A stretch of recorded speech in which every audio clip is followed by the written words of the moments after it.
Le climat du mois. Psycho, ambiance légère et ludique. En effet, il n'y aura pas beaucoup de jours de travail ce mois-ci, certains étant en vacances jusqu'au 12 mai. Pont, Pentecôte, Ascension, vous la coulerez douce, vous qui êtes d'habitude un bourreau de travail. Mais vous aurez envie de profiter du beau temps, s'il est là, et de vous occuper davantage de vous, de votre bien-être, voire de votre apparence physique. Si votre budget vous le permet, vous vous accorderez des petits plaisirs.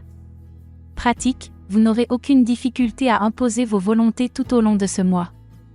Mars vous rendra plus ferme, plus sûr de vous, et il ne sera même pas question qu'on discute vos décisions. Votre désir profond, que vous travailliez ou non, sera de profiter des bons moments qui se présenteront et qui seront certainement nombreux, vu que le Taureau, qui est aux commandes, est votre signe de plaisir et de loisir. Vie quotidienne. Travail, votre travail, si vous faites partie des actifs, sera une vraie partie de plaisir. Mais, comme nous l'avons vu, les jours de boulot ne seront pas très nombreux. Toutefois, quand vous vous y mettrez, vous serez un vrai bulldozer, rien ne vous arrêtera tant que vous n'aurez pas atteint vos objectifs. Vous ne pourrez compter que sur vous, du moins c'est ce que vous penserez, les autres n'étant pas à la hauteur et n'ayant pas la même puissance de travail que vous. La première quinzaine sera la plus favorable. Échange, vous échangerez avec la plus grande facilité jusqu'au 15. D'une manière générale, on vous écoutera, vos idées seront prises en compte et vous recevrez souvent des compliments de la part de votre hiérarchie. Si vous êtes en vacances, vous côtoierez des personnes que vous trouverez intéressantes, avec qui vous créerez des liens. Après le 15, vous serez moins dans la facilité, il y aura un peu plus de petits soucis. Sentiments.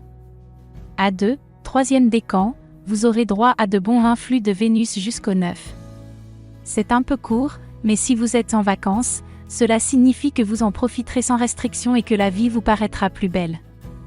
Vous serez gourmand de bonnes choses. Après le 9, la présence de Vénus dans votre secteur du travail indique que la routine reviendra sur le devant de la scène, mais vous ne la détesterez pas. Au contraire, vous saurez vous créer des petites habitudes bien sympathiques. Célibataire, a priori, rien n'indique que vous ferez une importante rencontre ce mois-ci. Tout au plus serez-vous attiré par quelqu'un, troisième décan, avant le 9, ou aurez-vous tout simplement envie de profiter davantage des bonnes choses de la vie. Après le 9, avec Vénus dans votre secteur du travail, vous vous entendrez bien avec vos collègues, il est même possible que l'un d'entre eux vous attire. Vous y penserez souvent. En aparté. Si vous avez un petit coup de cœur pour quelqu'un, retenez provisoirement vos élans, vous pourriez tomber sur une personne qui n'est pas ce qu'elle prétend être. Donnez-vous du temps, c'est une chose que vous savez faire et qui vous protégera d'une éventuelle erreur de jugement. La meilleure semaine du mois.